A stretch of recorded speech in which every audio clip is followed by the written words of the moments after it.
semua orang boleh berpendapat, silakan. Ya. Yang penting di sini saya mau memberikan edukasi hukum, pencerahan hukum, ya. Karena kemarin juga pengacaranya RG berkali lagi menyatakan bahwa mereka akan lakukan upaya hukum kepada Dr. Uki atas putusan pengadilan dari Nikita. Saya udah bilang berkali-kali, ini orang sudah belajar hukum. Upaya hukum apa yang kamu lakukan? Tahu juga kamu sudah melaporkan Dr. Uki. Faktanya nggak ada. Tidak cukup bukti.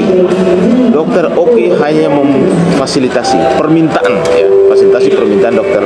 Reza Karalis untuk bertemu sama Nikita Mirjani. Dr. Uki memfasilitasi permintaan DRG, bukan permintaan Nikita Mirjani. Bukan, Nikita tidak pernah mau ketemu sama DRG. DRG yang memang ngebat banget mau ketemu sama Nikita Mirjani, ya.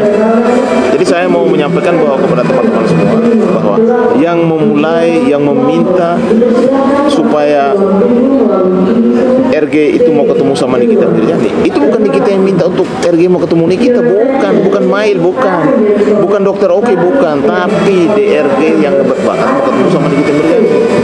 Ada apa, ya? Ada apa? Mau bahasanya mau menawarkan pekerjaan, seolah mau menawarkan endorsement.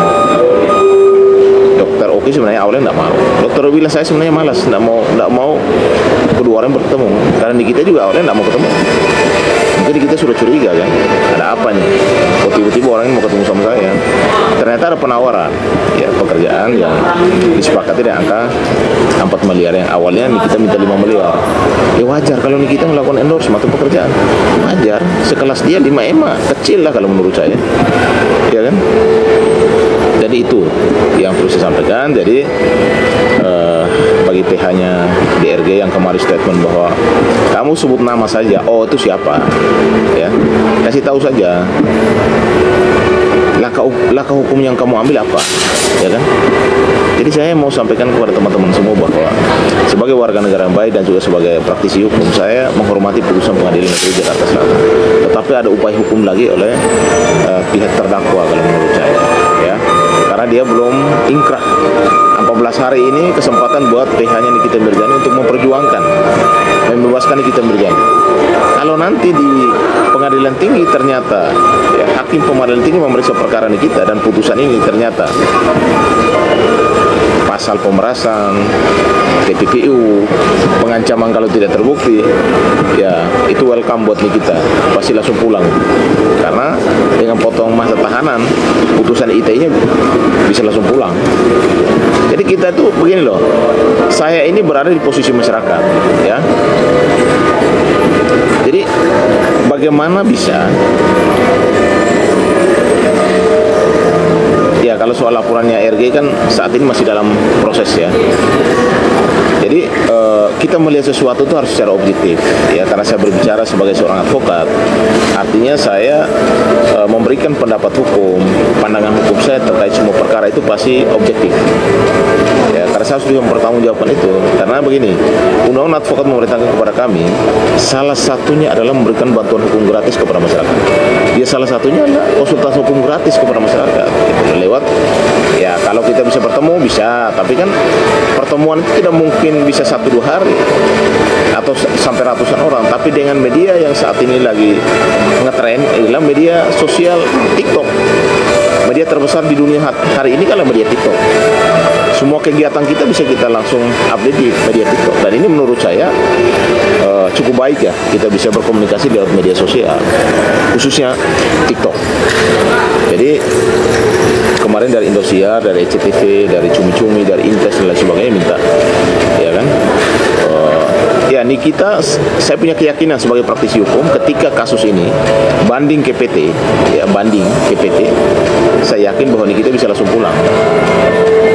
Kenapa bisa langsung pulang? Karena sebenarnya, ya, Nikita bersalah secara sah dan meyakinkan itu hanya di Undang-Undang ITE. Kalau pemerasan dan pengancaman dan TPPU tidak akan terbukti. Faktanya TPPU sama pengancamannya tidak terbukti. Di situ masuk ke pemerasan. Bagaimana orang bisa meras? Dia yang datang sendiri, dia minta bertemu, dia menyerahkan duitnya, gimana merasnya? Ya, lihat aja nanti, ya. Saya sih berharap PH-nya Nikita dalam waktu 14 hari ini segera mengajukan banding ke PT Pengadilan Tinggi untuk menguji lagi, ya, pasal yang satunya. Kalau ITE saya yakin ini kita terbukti. Tapi kalau untuk 3 pasal yang sangat keras, yang ancaman hukumnya 20 tahun, itu adalah bukan tidak pidana, tapi itu adalah undang-undang tenaga kerja. Ya, undang-undang tenaga kerja. Makanya saya mau sampaikan kepada teman-teman semua bahwa RG tidak bisa menghindar. Dia yang berkali-kali menghubungi Dokter Oki untuk bertemu sama Nikita. Niatnya apa itu? Dia yang pertama kali, bukan Nikita mau menghubungi RG, bukan Mail menghubungi RG, bukan Dokter Oki menghubungi RG, tapi orang yang ngebet banget mau ketemu sama Nikita adalah RG. Dan setelah itu ada tawar-menawar pekerjaan dan lain sebagainya, akhirnya berujung ke laporan polisi kan, iya kan? Jadi saya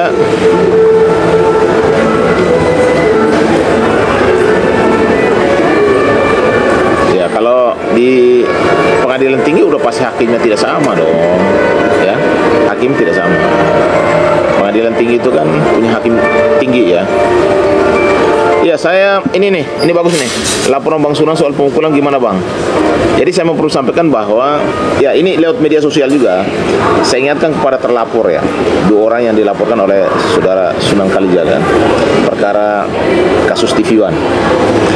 Saya kemarin datang ke Polres ya Jakarta Selatan. Ternyata 2 orang terlapor ini ngumpet, tidak mau datang, tidak mau respon panggilan polisi. Panggilan polisi dia tidak menghormati. Padahal dia seorang advokat, harusnya dipanggil datang. Kalau tidak datang kasih alasan. 2 kali ternyata dia tidak datang. Saya minta kepada penyidik berkoordinasi dengan Kanit dan Kasat dan Kapolres untuk segera lakukan upaya hukum terhadap 2 orang tersebut. Kenapa? Dipanggil 2 kali berturut-turut tidak datang sebagai warga negara yang baik. Polisi harusnya melakukan upaya hukum, yaitu jemput paksa, ya, jemput 2 orang tersebut. Jadi biar jangan nanti seolah-olah ini Bang Sunan pukul diri sendiri, ya kan?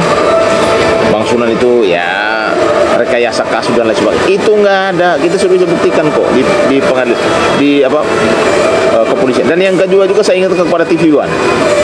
TV One juga sudah dipanggil 2 kali berturut-turut tidak datang ke Polres Jakarta Selatan. Saya ini pengacaranya Pak Sunan Kalijaga sebagai pelapor. Sehingga saya minta kepada 2 orang ini, ya, kepada 2 orang yang setiap hari mentang-mentang di TV. Sekarang kan sudah tidak statement lagi. Setelah dipanggil polisi keok kan, ngilang, datang enggak, respon enggak. Saya bilang sama Pak penyidik, dia ini pengacara, harusnya hormat dan taat dan tunduk kepada yang namanya proses hukum, bukan menghindar, bukannya kabur. Karena panggilan polisi datang langsung ke mereka, sudah diterima 2 kali, tapi nggak datang. Artinya apa? Ternyata hanya jago di luar. Ketika berurusan sama hukum, ciut nyalinya kan. Datang aja ke pihak Polres. Kamu kan bilang itu rekayasa, datangin aja. Ya, semua alat bukti kami sudah siapkan. Ya, semua, bahkan saksi-saksi juga kita siapkan, petunjuk CCTV, rekaman, video kita sudah siapkan semua. Bahwa pemukulan itu ada, mau sengaja tidak sengaja sempat kena arahannya Bang Sunan. Jadi kita jangan berpikir bahwa ini rekayasa, ini Bang Sunan nih mukul diri sendiri. Itu banyak sekali itu.